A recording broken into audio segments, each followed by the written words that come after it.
আসসালামু আলাইকুম রহমতুল্লাহি ওবরাকাতু।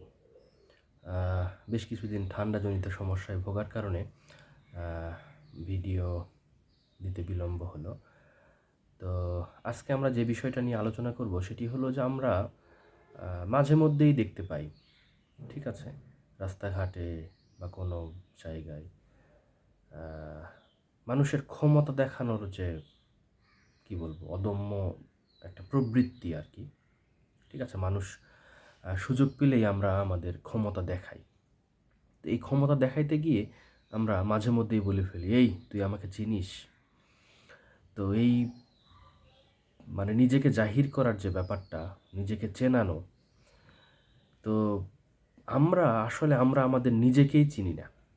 সত্যি কথা বলতে আমরা যে অন্যকে চেনাইতে যাই যে আমি কে, আমরা নিজেরাই নিজেদেরকে চিনি না বলেই অন্যকে চেনাতে যাই। কারণ আপনি কি কখনো ভেবে দেখেছেন যে আপনি কে বা আমি কে? একসময় আমি কেউই ছিলাম না। এক ফোঁটা নাপাক পানি থেকে আমার অস্তিত্বের শুরু। এরপর মাতৃগর্ভে আস্তে আস্তে আমি বেড়ে উঠলাম। তারপর সেখানে পূর্ণতা লাভের পর সেখান থেকে মহান রব্বুল আলামিন আপনাকে আমাকে দুনিয়াতে পাঠালেন। এই দুনিয়াতে আসার পরও আমরা কত অসহায় ছিলাম, যেখানে নিজ হাতে খাবার খেতে পারতাম না। নিজে প্রস্রাব পায়খানা করে কাপড় চোপড় নষ্ট করলেও এসেছি তো একদম নগ্ন অবস্থায় উলঙ্গ হয়ে, সেখান থেকে আমাদের লজ্জা নিবারণের জন্য কাপড় চোপড়ের ব্যবস্থা করা হয়। তো সেই কাপড় চোপড় ভরে যখন প্রস্রাব পায়খানা করতাম, সেটাও কিন্তু নিজে থেকে পরিষ্কার করতে পারতাম না। আমাদের মা বা অন্য কেউ সেটা পরিষ্কার করে দিতেন। ক্ষুধা লাগলেও জানাতে পারতাম না, বলতে পারতাম না মুখ দিয়ে যে আমার ক্ষুধা পেয়েছে একটা নির্দিষ্ট সময় পর্যন্ত। তখন আমাদের কান্না শুনে মা আমাদেরকে খাবার দিতেন। এভাবে আস্তে আস্তে আমাদের বেড়ে ওঠা। তার পৃথিবীর শুরুটা আমাদের কত অসহায়ত্বের মধ্যে শুরু। আবার আমরা মাতৃগর্ভে যখন ছিলাম তখনও একটা পানিপূর্ণ থলির মধ্যে আমরা ভাসতাম। সেখানে আপনি একটু আল্লাহর অস্তিত্বের কথা চিন্তা করেন, আল্লাহর মহানত্বের কথা চিন্তা করেন যে দুনিয়াতে আসার পরেই আপনার পানিতে ডুবে কিন্তু শিশুরা মারা যায়। অথচ এই শিশু যখন মাতৃগর্ভে থাকে তখন সে কিন্তু পানিতেই ভাসতে থাকে, কিন্তু সে কিন্তু মারা যায় না। আল্লাহর কি কুদরত আপনি চিন্তা করেন। আবার এই মাতৃগর্ভে থেকে দুনিয়াতে আসার পরেই আমাদের শ্বাস প্রশ্বাস প্রকৃতি থেকে আমরা নিতে শুরু করি। কিন্তু মায়ের গর্ভে যখন ছিলাম তখন তো আমাদের একটা সময়ের পর নাক চোখ কান সবই গঠিত হয়ে যায়, কিন্তু সেগুলো কি কোনো কাজে লাগে? তখন কোনো কাজে লাগে না একটা নির্দিষ্ট সময় পর্যন্ত, যতদিন আমরা মাতৃগর্ভে থাকি। এরপর দুনিয়াতে আসার পর সেটা আমাদের কাজে লাগা শুরু করে। তো যে কথায় ছিলাম আর কি, মূল যে পয়েন্ট, যে আপনি কে বা আমি কে, এই বরত্ব জাহির করার জন্য আমরা যখন একে অন্যকে বলি, তো একটু আপনি চিন্তা করে দেখুন যে দুনিয়াতে আসছেন আপনি, আমি খুবই অসহায়।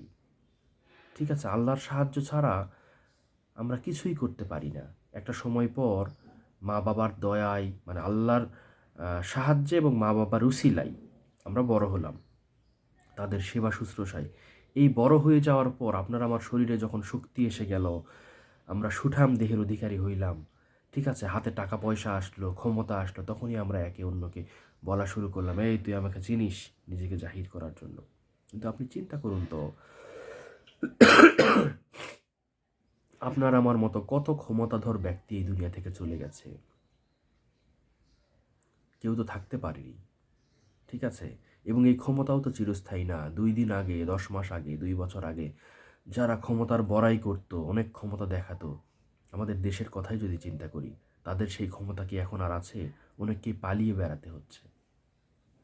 তাহলে এই ক্ষমতার দম্ভ কি মিথ্যা না? অথবা সেটা যদি নাও হয়, কত লোক দিব্যি ঘুরে বেরিয়েছে, অন্যকে ক্ষমতার বড়াই দেখিয়েছে। সেরকম কি লোক আমাদের চারপাশে একজনও নেই যে একটা অ্যাক্সিডেন্টে পঙ্গু হয়ে আছে, অথবা একটা স্ট্রোকের পর সে তার শরীরের কোনো একটা অংশ পঙ্গু হয়ে গেছে, ঠিকঠাক মতো হাঁটতে পারে না, চলতে পারে না, কথা বলতে পারে না। তাহলে এই দেহ নিয়েই কি আমি আপনি গর্ব করি, যেটা কিনা আপনাকে আমাকে 1 সেকেন্ডের গ্যারান্টি দিতে পারে না যে এই 1 সেকেন্ড পরে সে আপনাকে আমাকে সার্ভিস দিতে পারবে। কোনো একটা ঘটনায়, একটা অ্যাক্সিডেন্টে বা আল্লাহর কোনো ইচ্ছায় আপনি আমি যে দেহ নিয়ে গর্ব করি সেই দেহ আর কাজ করবে না ভাইরা আমার। তাই আমরা অযথায় ক্ষমতার দম্ভ দেখিয়ে, বড়াই দেখিয়ে নিজেকে চেনাতে যেন অন্যকে না বলি, এই তুই আমাকে চিনিস। যে শরীরের যে ক্ষমতার দাপট আপনি দেখাচ্ছেন, সেই শরীর খুবই নস্যি এবং সেই ক্ষমতাও খুবই নস্যি। এটা আল্লাহর কাছে 1 মিনিটেরও ব্যাপার না যে এই শরীরকে অকেজো করে দেওয়া, অথবা আপনার যে ক্ষমতা আছে সেই ক্ষমতা থেকে আপনাকে সরিয়ে অন্য কাউকে সেই ক্ষমতায় বসাতে আল্লাহর 1 মিনিটেরও সময় লাগবে না। তো আমরা দুনিয়াতে ক্ষমতার বড়াই না করি, আমরা যে অত্যন্ত নস্যি, নগণ্য, এই জিনিসটা উপলব্ধি করে সেই মহাপরাক্রমশালী যিনি সকল ক্ষমতার উৎস, সেই রবের প্রতি মাথা নত করে তার শুকর আদায় করি আমরা যতদিন সুস্থ থাকি। আসসালামু আলাইকুম ওয়া রাহমাতুল্লাহি ওয়া বারাকাতুহু।